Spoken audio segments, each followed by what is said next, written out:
Bonjour et bienvenue pour ce nouveau format sur la chaîne, et bienvenue pour le spécifique. C'est tout simple, vous expliquer plus en détail la force d'une œuvre, et ce, en plusieurs points. Et on commence avec le premier numéro, Gintama.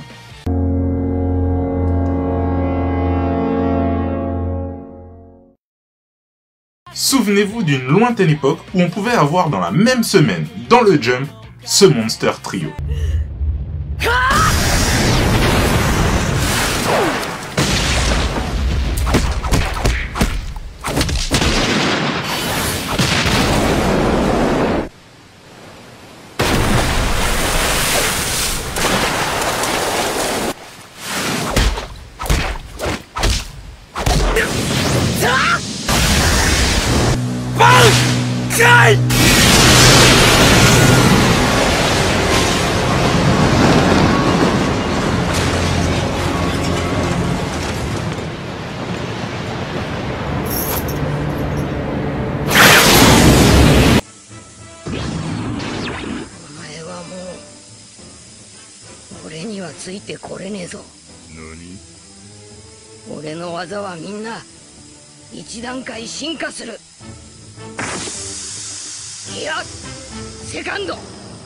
Oui, rien qu'avec ces trois-là, notre semaine était réussie.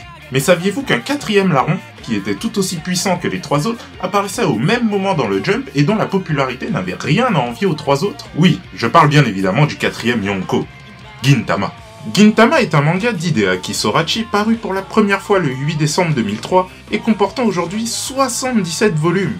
Également un animé avec plus de 360 épisodes, autant vous dire que rien qu'avec ces chiffres, on peut estimer à peu près la grandeur de ce chef-d'œuvre. Mais je vais tenter de vous expliquer un petit peu plus en détail pourquoi c'en est un. Tout d'abord, le contexte. Nous sommes à l'ère Edo, au temps des samouraïs, sauf que des extraterrestres... En vrai, j'ai pas besoin d'en dire beaucoup plus, vous avez compris, c'est du what the fuck. Une espèce de parodie burlesque du genre samouraï.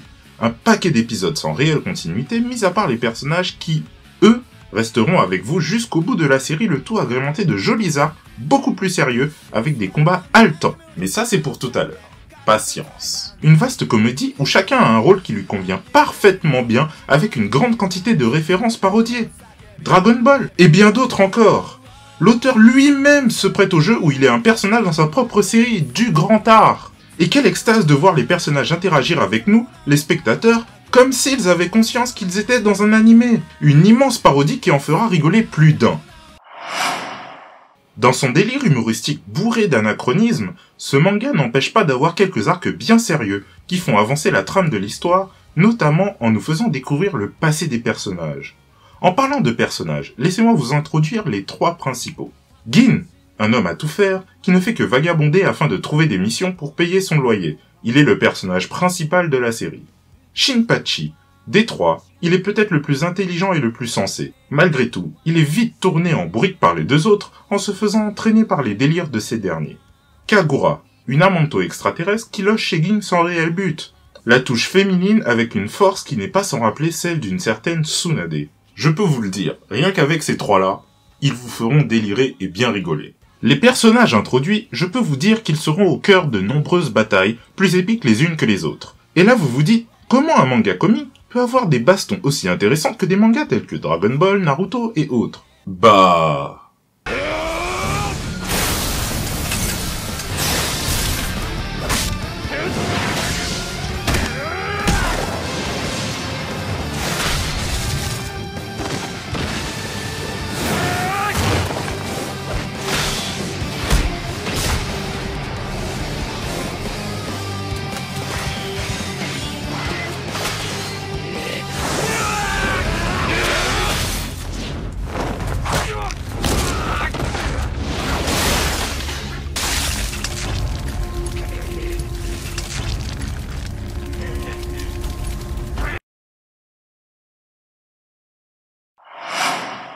En conclusion, Gintama n'est rien d'autre qu'un mastodonte du manga. Il y a de tout dedans, de l'humour sous toutes ses formes, de la bonne baston. Il ne me reste qu'une seule chose à vous dire, mettez-vous-y à fond. Voilà, j'espère que ça vous a plu pour ce premier spécifique. Lâchez votre plus gros like si c'est le cas. N'hésitez pas à vous abonner pour pouvoir découvrir mes contenus et tous mes réseaux sociaux pour des infos sur la chaîne. Il ne me reste plus qu'à vous dire, Salabada.